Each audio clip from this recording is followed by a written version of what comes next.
নমস্কার,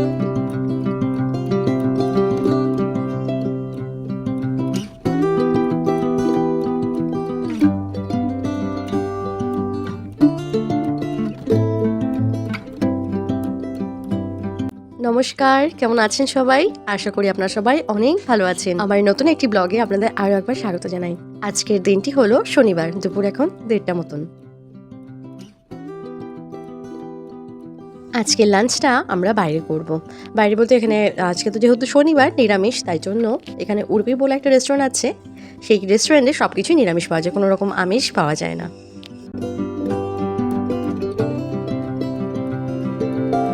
আজ বাইরে লাঞ্চ করার কারণটি আমি আপনাকে ফেরার পথে বলবো। এই উর্বিতে আমরা আসি প্রায় 4 বছর হয়ে গেছে, কারণ এখানে সব থেকে ভালো লাগে ডোসাটা খেতে। আমার ওই ক্রিসপি প্লেন ডোসা খেতে প্রচণ্ড ভালো লাগে, তার সাথে ওই যে সাম্বার আর চাটনিটা নারকেলের সত্যি অমায়িক লাগে।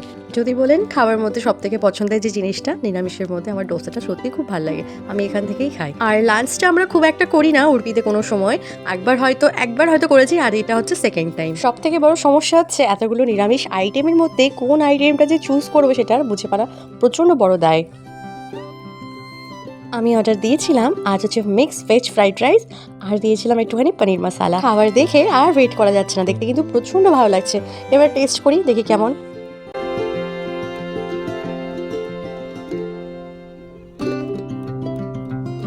খাওয়া শেষ হলো, এখন আমি গাড়িতে বসে আছি।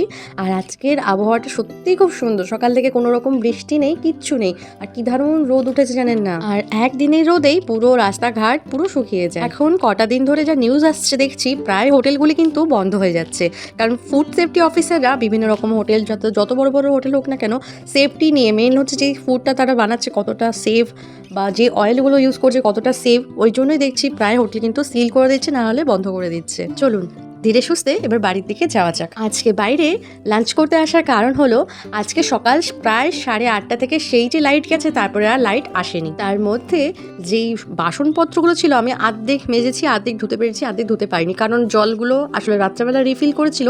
আর যেহেতু স্যাটারডে, তাহলে অনেকের জল ইউজ হয়, আর সকালের মধ্যে রিফিল আর করতে পারেনি, তার জন্য জলও চলে গেছিলো। লাইট না থাকলে আর জল না থাকলে কি যে লাগে জীবনটা বলার মতন না। এখন অনেকটা দিন হয়ে গেছে আমরা আর এইদিকে আসা হয় না। অনেক সময় আমরা সন্ধ্যের দিকে আসতাম, কারণ আমরা ওই ফুচকা টুচকা খেতে যেতাম, এখন তো তাও আসা হয় না।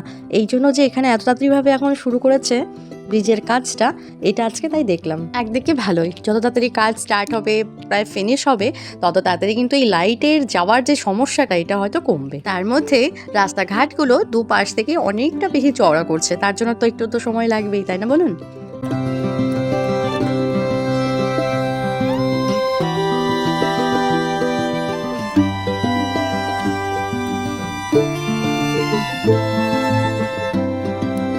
তার মধ্যে দেখুন এই যে অ্যাপার্টমেন্টটা পুরো একঘেয়ে বানানো, আজ এত বছর ধরে পড়ে আছে না, তার কারণ হচ্ছে কোনো না কোনো রিজন হবে, জানেন তো, হয়তো কোর্ট কেস চলছে যার জন্য এতটাও প্রপার্টি জুড়ে পড়ে আছে। এখানে যে কোনো প্রপার্টির উপরে কোনো কোর্ট কেস চললে যতক্ষণে না ওটা সলভ না হবে, ততক্ষণ কোনো মানুষ থাকতে পারবে না, বা আর যতটুকু প্রপার্টি বানিয়েছে ততটুকুই অবধি স্টপ থাকবে। যখন কোর্ট কেস সলভ হয়ে যাবে, তারপরেই সে আবার রিস্টার্ট করতে পারবে।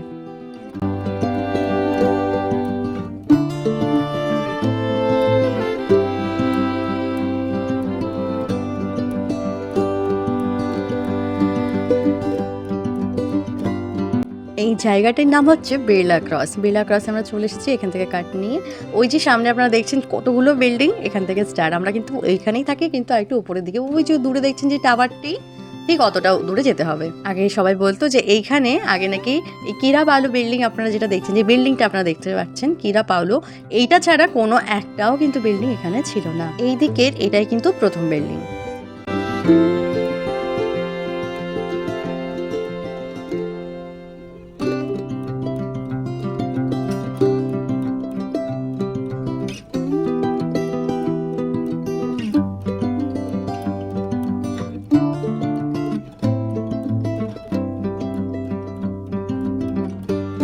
চলে এসেছি বাড়িতে, তার মধ্যে দেখছি সাইড থেকে মানে বিল্ডিংয়ের উপরের থেকে জল পড়ছে, তার মানে লাইটটা চলে এসেছে, আর তাড়াতাড়ি করে ট্যাঙ্কিগুলোকেও রিফিল করা হয়ে গেছে।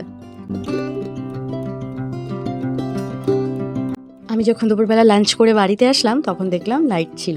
লাইট থাকার পর আমি টুকটুক করে সমস্ত কাজগুলো গুছিয়ে তাতে করে নিই। তারপরে দেখছি লাইট আবারও চলে যায়। তারপরে আবার 5টার সময় আসে, 10 মিনিট থাকে, আবারও চলে যায়।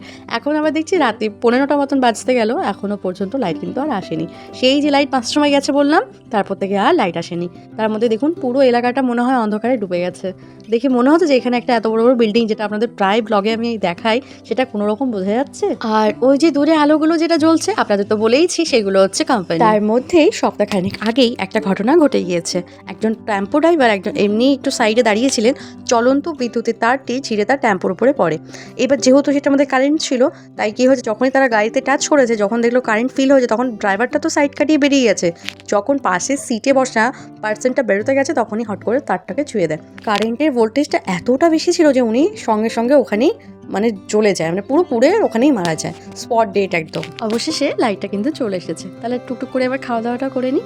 তাহলে আজকে ব্লগটা আমি এখানে শেষ করছি। ভালো লাগলে অবশ্যই করে লাইক, শেয়ার অ্যান্ড সাবস্ক্রাইব করতে একদম ভুলবেন না। আর কমেন্টে জানাবেন কেমন হয়েছে ব্লগটি। ভালো থাকবেন সবাই, আর সবাইকে জানাই শুভরাত্রি।